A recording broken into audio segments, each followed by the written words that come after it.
मैंने कई वीडियो में बिहार चुनावों की भविष्यवाणी की है और कहा है कि राहुल गांधी का उत्थान होगा।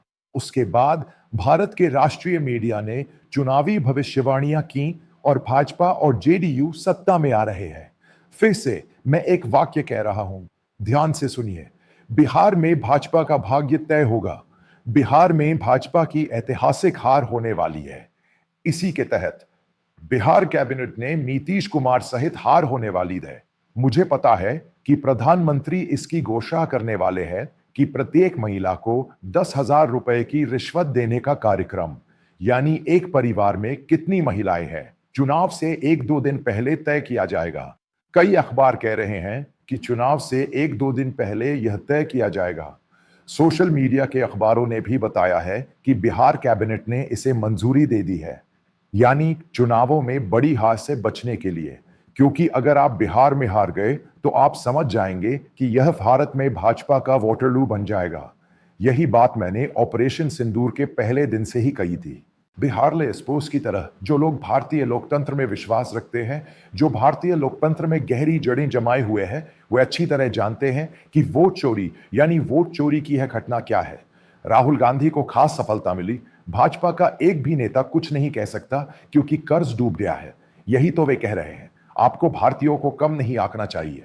ऑपरेशन सिंदूर के बाद मैंने भाजपा और मोदी का विरोध क्यों किया? इसकी वजह है क्योंकि उन्होंने अपनी नीतियों में एक बड़ी गलती दिखाई है। नीतिगत गलतियां जो बाद में एक एक करके सामने आई। जब बिहार संघर्ष कर रहा है तो भारत की बेरोजगारी का सबसे बड़ा कारण क्या है? वहां नौकरी नहीं है, युवाओं के लिए कोई उम्मीद नहीं है। नेपाल में जो हुआ उसे मत भूलना। नेपाल एक बड़ी सीमा है जो बहुत पास है। वहां के सैनिक सेना से सेवानिवृत्त हैं। वे वहां प्रदर्शन कर रहे हैं। वे भूख हड़ताल पर है क्योंकि उनके पास नौकरी नहीं है और वे घर चलाना चाहते हैं। सबसे पहले बिहार एक ऐसी जगह है जहां कोई उद्योग नहीं है, इसलिए बिहारी समुदाय भारत के हर हिस्से में नौकरी की तलाश में जा रहा है। यही तो बात है। ये कारखाने इस तरह क्यों नहीं फल फूल रहे हैं? अगर अर्थव्यवस्था फल फूल रही है तो भारत के कई हिस्सों में कारखानों में नौकरियां आएंगी। इसके पीछे कुछ कारण है। यह सिर्फ सोशल मीडिया पर किया जा रहा मजाक नहीं है। कुछ मुद्दे हैं। जरूरी मुद्दों पर ध्यान नहीं दिया गया है। आपको इस पर विचार करना चाहिए। भारत के प्रधानमंत्री जिस बैठक में शामिल है उसमें कई जगहों से लोगों को बुलाया जा रहा है। उन्हें आंगनवाड़ी केंद्रों में लाया जा रहा है। उन्हें 100, 200, 300 रुपये दिए जा रहे हैं और उन्हें बताया जा रहा है कि बिहार भाजपा का धंधा है। क्या आपको पता है अयोध्या आंदोलन के दौरान जब मंदिर बन रहा था बिहार में क्या हुआ था? क्या आपको पता है मुझे क्या याद आया? इन सब का धर्मांतरण हो रहा है और फिर जाति जनगणना हो रही है। बिहार में पिछड़ा वर्ग, सिर्फ पिछड़ा वर्ग ही नहीं बल्कि सवर्ण भी मोदी और नीतीश का विरोध कर रहे हैं क्योंकि उनके पास नौकरियां नहीं होंगी। कुल मिलाकर पूरा बिहार भाजपा और जेडीयू ने नष्ट कर दिया और चुनाव परिणामों को इस तरह पेश किया जाएगा कि उसे कत्लेआम का मैदान बनाकर वोट खरीदे जाए। वे हर महिला को 10,000 रुपये देंगे। खैर, मुझे नहीं लगता कि ऐसा होगा क्योंकि सुप्रीम कोर्ट कहेगा अभी मत करो। किसी तरह यह बड़ी हार टल जाएगी। असल में यहीं पर बिहार के कई मंत्री और नीतीश कुमार कई बैठकों में शामिल हुए थे। आप समझ जाएंगे कि 10 या 1000 सीटें हैं।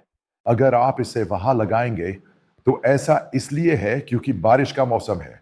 उस सीट पर बैठने वाला कोई नहीं है, ऐसा मुझे एक भाजपाई ने बताया। नाम मात्र का भी कोई नजर नहीं आता। चुनाव से जुड़ी बैठकों में 3, 4, 5 मंत्री हिस्सा ले रहे हैं। यानी प्रधानमंत्री के इतने सारे ऐलान करने के बावजूद लोग उसे नकार रहे हैं क्योंकि उन्हें जमीन पर कुछ दिखाई नहीं दे रहा। बाद में जो सड़कें बनी थी उनमें से कई ढह गईं। उसे नष्ट कर दिया गया है। यानी बिहार में असुरक्षा शुरू हो गई है और यह इसका संकेत है जिसमें पूर्व सैनिक भी शामिल है। बाकी जो लोग प्रदर्शन कर रहे हैं क्योंकि उनकी भी नौकरी चली गई है। यानी अगर हम भारत की स्थिति देखें, खासकर उत्तर भारत की स्थिति, बिहार की राजनीति में क्या हो रहा है?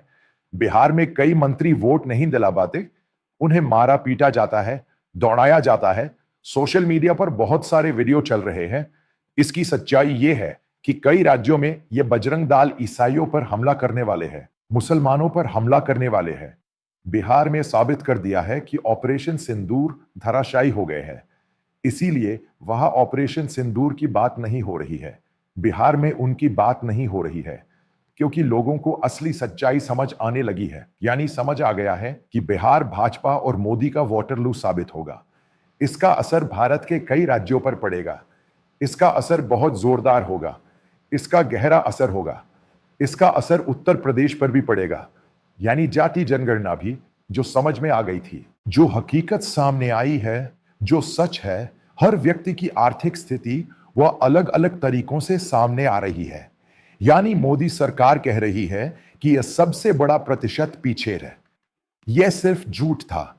रोजगार पैदा करना संभव नहीं था। अर्थव्यवस्था के सभी आंकड़े मनगढ़ंत हैं। इसीलिए रोजगार का कोई ऐसा मामला सामने नहीं आया है। शेयर बाजार काफी समय से बहुत बुरा हाल है। क्या शेयर बाजार इन सब का सूचकांक नहीं है? वे कहते हैं कि यह आगे नहीं बढ़ रहा है। तो क्यों नहीं बढ़ रहा है? बिना रोजगार के अर्थव्यवस्था ठीक नहीं है।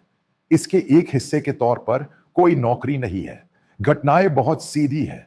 बिहार चुनाव यानी यहां के मीडिया को समर्थन मिलने वाला है।